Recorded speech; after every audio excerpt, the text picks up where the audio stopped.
Bismillahirrahmanirrahim. Assalamualaikum warahmatullahi wabarakatuh. Anak-anak sekalian, sebelum kita mulai sama-sama baca basmalah. Bismillahirrahmanirrahim. Ya, kita lanjutkan pelajaran kita yang ke-7 ya. Menerima qada dan qadar Allah Subhanahu wa taala. Dan di sini kita akan tujuan pembelajaran kita ada 3, yaitu memahami makna qada dan qadar, contoh-contoh qada dan qadar. Yang ketiga, hikmah beriman kepada qada dan qadar.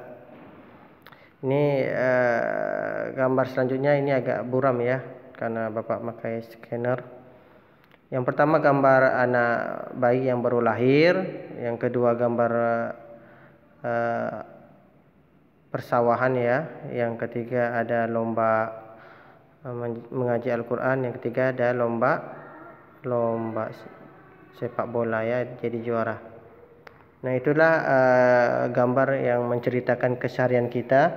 Nah, untuk itu bagian B kita memahami makna qada dan qadar. Nah, apa itu qada ya? Sebelum kita sampai ke qada, kita ada cerita di sini bahwa Salim itu mempunyai kemampuan menulis kaligrafi ya, tulisan Arab gitu ya. Nah, setelah dia mengikuti lomba, ternyata dia kalah ya, di tingkat kecamatan. Nah, dari tingkat kecamatan dia kalah atau gagal, dan si Salim ini lalu menyadari bahwa kegagalannya adalah kehendak Allah. Nah, dengan itu mungkin dia serahkan kepada Allah. Mungkin belum waktunya dia dipercaya untuk menang oleh Allah Subhanahu wa taala, dan akhirnya Salim itu hatinya tenang, tidak terlalu bersedih hati. Oke, yang bagian B ini memahami arti qada. Ya, qada di sini punya arti yaitu keputusan atau ketetapan terhadap sesuatu, ketentuan yang telah ditetapkan oleh Allah Subhanahu wa taala bagi makhluknya.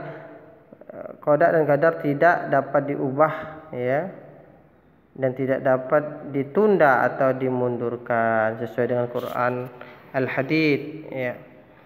Artinya setiap bencana yang menimpa di bumi dan yang menimpa dirimu sendiri, semuanya telah tertulis di dalam kitab Lauhul Mahfuz sebelum kami mewujudkannya. Sungguh yang demikian itu mudah bagi Allah Subhanahu wa taala.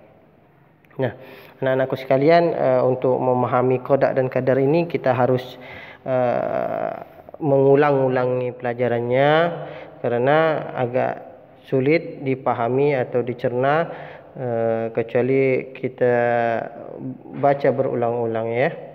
Nah, dari penjelasan ayat ini jelaslah bahwa semua yang telah terjadi, yang akan terjadi, dan yang belum terjadi, semuanya sudah dicatat oleh Allah Subhanahu wa taala di dalam kitab Lauh Mahfuz. Lauh Mahfuz itu artinya seperti buku ya, buku di mana dalam buku itu semua catatan makhluk yang nampak maupun tidak nampak semuanya sudah tercatat dari sejak awal Allah Subhanahu wa taala ciptakan sampai hari kiamat nanti. Nah, ibarat film, kita ini aktor atau pemeran utamanya masing-masing, dan kita di dunia ini hanya menjalankan apa yang telah ditulis oleh Allah Subhanahu wa taala di dalam Lauh Mahfuz. Jadi kita dengan qada ini kita serahkan diri kita kepada Allah Subhanahu wa taala. Nah, contoh qada yang telah terjadi ini, gambar agak buram lagi ini. Kalau di buku kalian bisa lihat lagi halaman 68. Itu gambar matahari ya, terbit dari timur dan tenggelam sebelah barat. Nah, ini juga sudah qada Allah, sudah dicatat di Lauh Mahfuz. Dan ada juga qada Allah Subhanahu wa taala di mana Nabi Muhammad sallallahu alaihi wasallam memberitakan bahwa nanti di akhir kiamat dengan qadanya Allah matahari akan terbit sebelah barat, itu menyatakan akan kiamat. Jadi itulah yang dinamakan qada, sudah dicatat ya. Dua, itu gambar kematian pasti datang ya. Nah, itu ada orang mati ini, mati hidup seperti yang kejadian pesawat ya, Sriwijaya Air ya, yang meledak dari Jakarta ke Pontianak, itu semua juga termasuk qadanya Allah Subhanahu wa taala. Kita cukup katakan innalillahi wa inna ilaihi rajiun. Gambar yang ketiga, bumi serta planet lainnya berputar sesuai porosnya. Nah, dari itu semuanya sudah dicatat oleh Allah. Makanya kita hidup di dunia ini aman, tenang ya. Tidak ada planet yang tabrakan karena semuanya sudah menjalani atau sedang menjalani yang sudah dicatat oleh Allah Subhanahu wa taala di dalam qadanya. Nah, jadi sebelum terjadi alam semesta ini, Allah Subhanahu wa taala sudah mencatatnya ya di skenarionya, atau ibaratnya Allah Subhanahu wa taala itu ini untuk menyampaikan paham saja ya. Allah itu sutradaranya, kita aktornya, atau alam semesta ini aktornya ya. Dan alur ceritanya itu adalah Lauhul Mahfuz, kitabnya itu ya, jalan ceritanya. Oke, selanjutnya hikmah beriman kepada qada ya. Iman kepada qada, satu, datang ke sekolah atau kegiatan lainnya tepat waktu. Nah, itu hikmahnya, kita harus bersikap datang lebih awal. Dua, manfaatkan waktu untuk belajar dan hal-hal positif. Tiga, menerima berapapun uang jajan yang diberikan orang tua. Tidak bersikap sombong di rumah, di sekolah atau di lingkungan masyarakat. 6, berhati-hati jika berada di tempat keramaian atau di jalan raya yang padat kendaraan. 6, bertanggung jawab atas tugas yang diberikan kepadanya. 7, santun dan rendah hati dalam bersikap dimanapun berada. Nah, ini lihat nih di gambar di samping ada seorang anak atau siswa yang berdoa memohon perlindungan Allah. Nih katanya, ya Allah jagalah diriku dan lingkunganku ya.